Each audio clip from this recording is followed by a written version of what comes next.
Assalamualaikum warahmatullahi wabarakatuh. Apa kabar Anda semua? Kembali berjumpa dengan saya, Hirs bin Arif dari Forum News Network.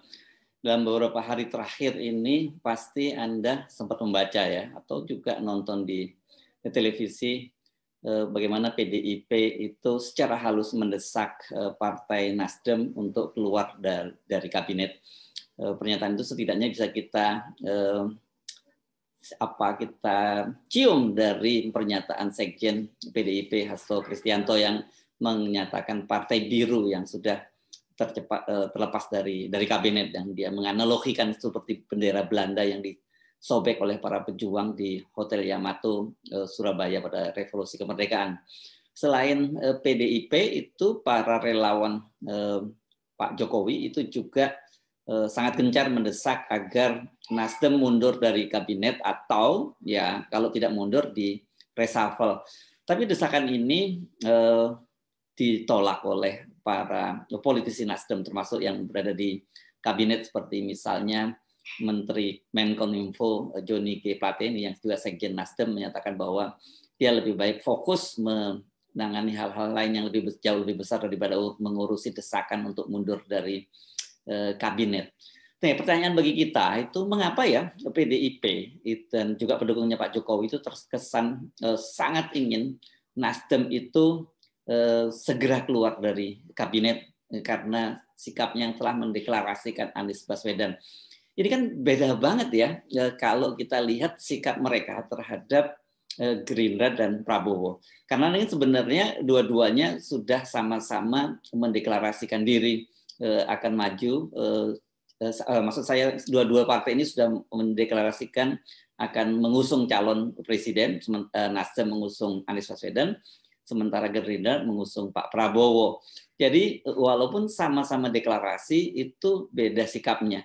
Bahkan khusus untuk Gerindra ini mereka sudah punya partner koalisi yakni PKB. Ini sudah resmi dihadir dalam Rakernas, sementara Nasdem yang mengusung Anies ini baru sendirian.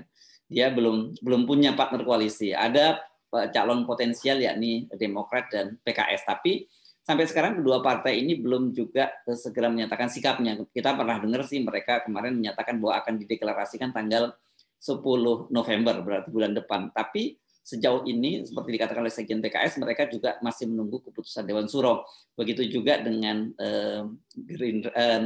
Demokrat juga belum segera memutuskan untuk mendukung Anies Baswedan. Nah, ini coba kita simak nih ya. Deklarasi Anies itu bersama dengan Gerindra bersama dengan Nasdem itu dilaksanakan pada hari Senin tanggal 3 Oktober lalu. Dengan berharap ridho, petunjuk, dan inayah darinya, insya Allah perjalanan panjang ini tidak menjadi perjalanan yang berat, tapi menjadi perjalanan yang ringan, perjalanan yang penuh kemudahan darinya. Kita niatkan ikhtiar ini sebagai ibadah kepada Allah Subhanahu wa Ta'ala. Tuhan yang memberi kekuasaan kepada siapa yang Ia kehendaki, dan yang mencabut kekuasaan dari siapa yang Ia kehendaki pula. Karena di tangannya lah segala kebajikan, dan Ialah yang memiliki kuasa atas segalanya. Bang Surya Paloh yang saya amat hormati, seluruh keluarga besar Nasdem yang saya banggakan. Bismillah, kami terima, kami siap jalan bersama. Jadi deklarasinya itu ya hitung-hitungannya baru sepekan lebih. Bagaimana dengan Prabowo? Prabowo itu ternyata sudah lebih dahulu dideklarasikan menjadi capres oleh Gerindra, dan itu ditandai dengan kesediaan Prabowo untuk menerima mandat dari para kader Gerindra untuk maju lagi pada Pilpres 2024. Dengan mengucap Bismillahirrahmanirrahim, setelah saya mempelajari dan mendengarkan dengan seksama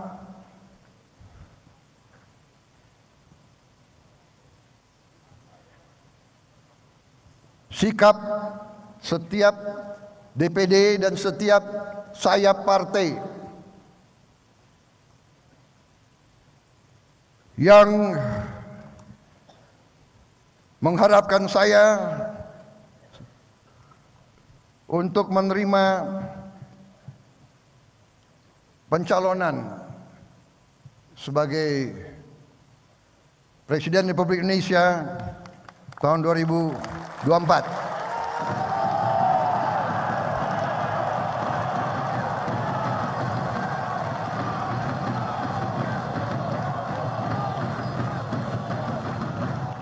Dengan ini saya menyatakan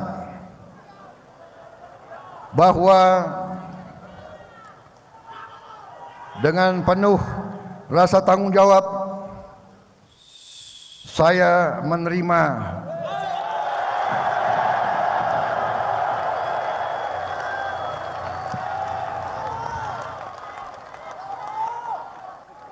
permohonan saudara untuk bersedia dicalonkan sebagai calon Presiden Republik Indonesia.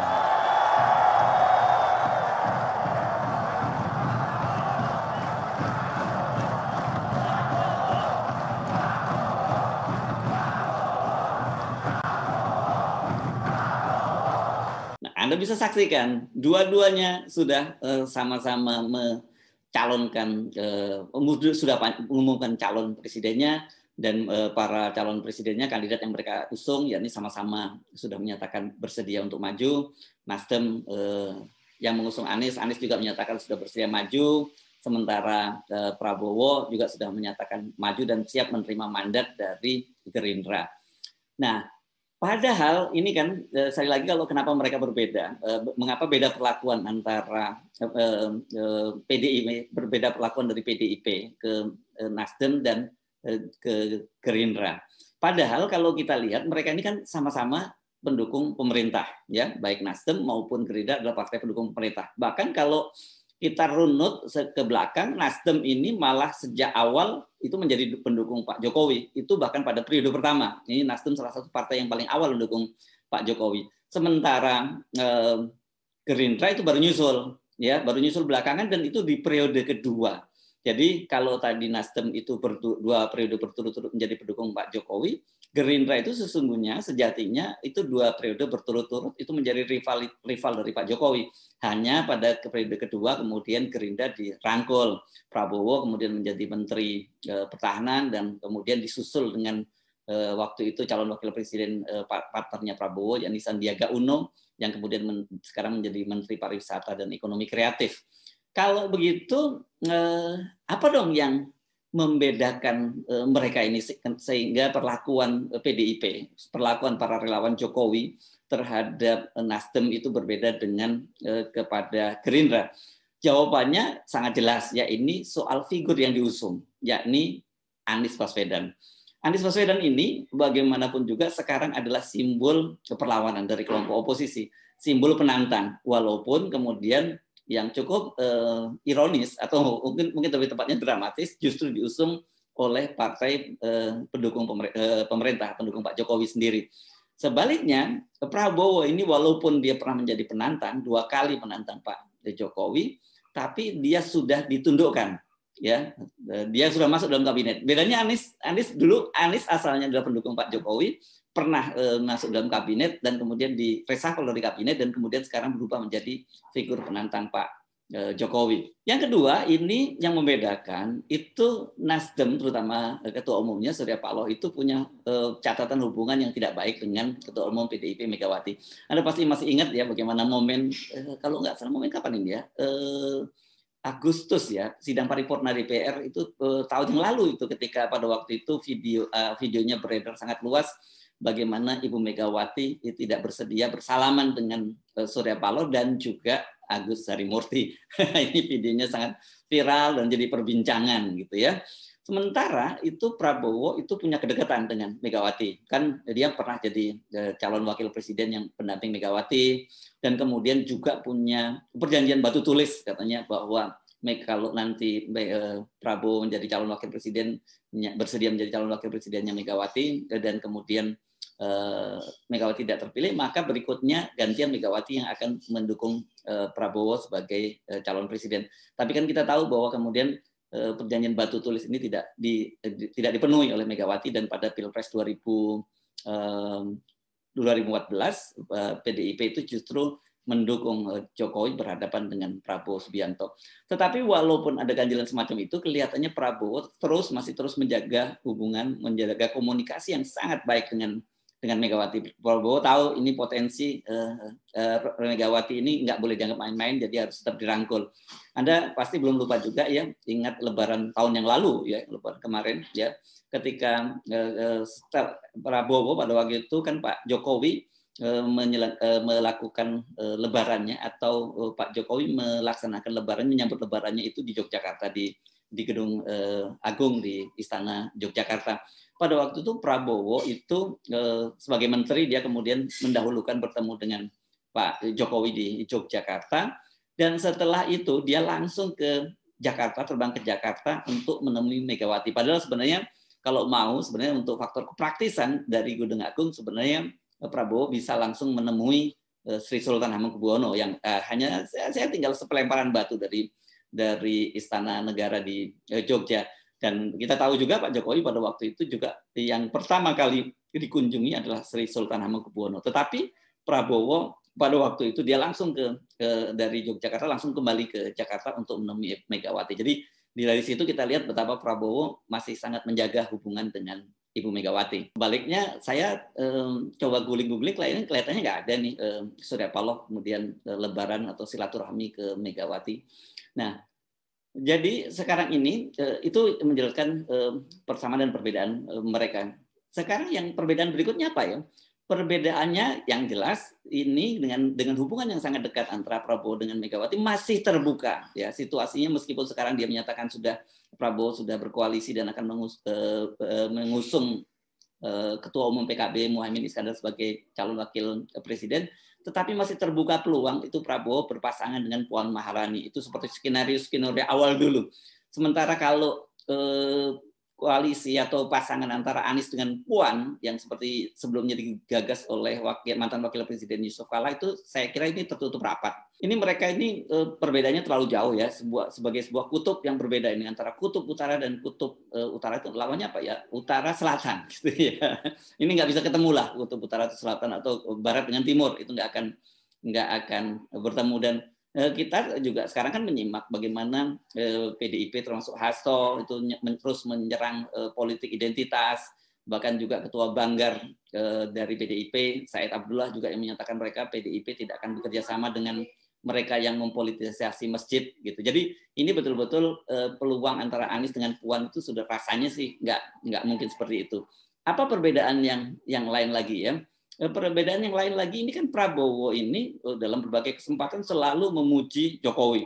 Dia menyatakan bahwa Pak Jokowi ini adalah salah satu presiden yang terbaik yang dimiliki Indonesia gitu, dan dia juga pernah menyatakan bahwa dia akan, kalau dia nanti terpilih jadi presiden, dia akan membuat kabinet memilih orang-orangnya itu seperti Pak Jokowi. Dan kita juga masih ingat dulu ada bocoran dari politisi PDIP Pandana Baban yang menyatakan bahwa Prabowo ini ketika ditanya oleh Pak Jokowi apakah akan maju Pilpres 2024, dia waktu itu hanya menyatakan bila seizin dari Presiden Jokowi. Perbedaan yang lain apa? Prabowo dengan tegas dia menyatakan akan melanjutkan pembangunan yang dilakukan oleh Presiden Jokowi. Sementara Anies ketika ditanya oleh wartawan apakah dia akan melanjutkan program-program dari pemerintahan Jokowi, dia menjawabnya secara diplomatis, yakni continuity dan change. Artinya ada kelanjutan dan ada perubahan. Tapi orang kemudian pasti bisa menduga bahwa pasti akan lebih banyak change-nya, ada banyak perubahannya dibandingkan continuity. Untuk tentu yang baik saya kira pasti akan ada continuity. Nah, apa sih misalnya pembangunan itu soal ibu kota baru misalnya. Nah, dalam hal ini Prabowo pasti punya irisan kepentingan dengan Jokowi soal melanjutkan pembangunan ibu kota negara baru di Kalimantan Timur. Kita tahu di sana adik dari Pak Prabowo, Hasim Joyo Hadikusumo itu punya lahan yang cukup luas di sana. Jadi pasti Prabowo juga akan sangat diuntungkan bila pembangunan ibu kota baru ini dilanjutkan. Karena itu Pak Jokowi yakin bahwa kalau toh nanti Prabowo yang menjadi presiden, maka dia akan melanjutkan ibu kota baru. Bagaimana dengan Anies? Saya sih hampir hakul yakin Anies tidak akan melanjutkan. Ini Pak Jokowi juga pasti paham. Ini kan berkaca pada program reklamasi Jakarta. Ini program yang pada waktu itu meskipun dirancang oleh gubernur-gubernur sebelumnya, tapi kan coba diwujudkan pada masa Jokowi menjadi gubernur di DKI Jakarta. Dan ketika kemudian Anies Baswedan terpilih menjadi gubernur DKI Jakarta, sesuai dengan janjinya dia menghentikan proyek reklamasi Jakarta. Jadi Jokowi pasti tidak mau kasus serupa terjadi di ibu kota negara baru itu bila Anies nanti yang menjadi presiden. Apalagi kira-kira yang membedakan antara Prabowo dengan Anies Baswedan? Soal peluang menang ya. Peluang menang ini kalau Anies Baswedan ini saya kira sangat besar ya. Jadi potensi Anies untuk mengalahkan siapapun calon yang diusung oleh calon pemerintah, dalam ini calon Jokowi itu peluangnya sangat besar. Sementara peluang Prabowo, meskipun Pak Prabowo ini dalam berbagai survei disebut berada 3 besar bersama Ganjar, Anies, tetapi kelihatannya kan kita tahu bahwa potensi Pak Prabowo ini untuk menang kecil ya. Kenapa? Karena agak susah untuk mendongkrak segmen pemilihnya Pak Prabowo, dan belum lagi Pak Prabowo punya pengalaman buruk ya, 2 kali pencapresan dia kalah terus. Dan juga kalau ditambah dengan dia waktu berpasangan dengan Megawati sebagai calon wakil presiden juga dia kalah. Jadi ini peluangnya dia untuk kalah itu sangat besar, yang untuk yang keempat kalinya. Orang pasti cenderung pengen ada calon presiden yang lebih fresh lah, dan soal itu bisa dilihat pada Anies Baswedan maupun pada Ganjar Pranowo. Nah, apa kesimpulan kita yang bisa menjelaskan mengapa kemudian terjadi perbedaan perbedaan perlakuan dari PDIP dan para pendukung Pak Jokowi terhadap Nasdem yang mendukung Anies Baswedan, dan dibandingkan dengan yang dilakukan mereka terhadap Gerindra yang juga sudah sama-sama mendeklarasikan akan mengusung Prabowo sebagai kandidat presiden pada tahun 2024. Kalau saya simpulkan dalam kalimat yang sederhana ya, karena Nasdem itu salah pilih kandidat, yakni kandidat Anies Baswedan. Ini sebuah figur atau sebuah simbol yang sangat bertolak belakang dengan kepentingan dari Pak Jokowi dan juga PDIP. Satu lagi sebelum saya mengakhiri perbincangan kita kali ini, saya kira ada perbedaan juga yang mencolok dari Pak Prabowo, meskipun mungkin kadarnya tidak seperti Pak Jokowi, katakanlah gitu ya. Pak Prabowo ada kemungkinan itu melakukan semacam tawar-menawar bargaining dengan oligarki lah, karena bagaimanapun kan juga tadi ada kepentingan-kepentingan bisnis yang direpresentasikan oleh adiknya Hasim Joyo Hadikusuma. Sementara Hasim Joyo Hadikusuma maksud saya, sementara Anies Baswedan itu jelas dia sudah menunjukkan pada skala yang kecil saja di DKI Jakarta dia berani melawan oligarki. Apalagi kalau nanti dia punya kekuasaan besar dengan menjadi presiden, jadi dia pasti akan melawan oligarki. Itu saya kira yang menjelaskan mengapa sekali lagi keputusan dan langkahnya sama. Yakni Nasdem mendeklarasikan Anies Baswedan menjadi calon presiden, Gerindra juga sudah mendeklarasikan Prabowo sebagai calon presiden. Kedua-duanya juga sudah sama para kandidat ini sama-sama menyatakan menerima menerima mandat untuk menjadi calon presiden pada Pilpres 2024 nanti, tetapi reaksinya kok bisa berbeda jauh. Saya Arswendo Arif dari Forum News Network. Sampai jumpa lagi. Wassalamualaikum warahmatullahi wabarakatuh.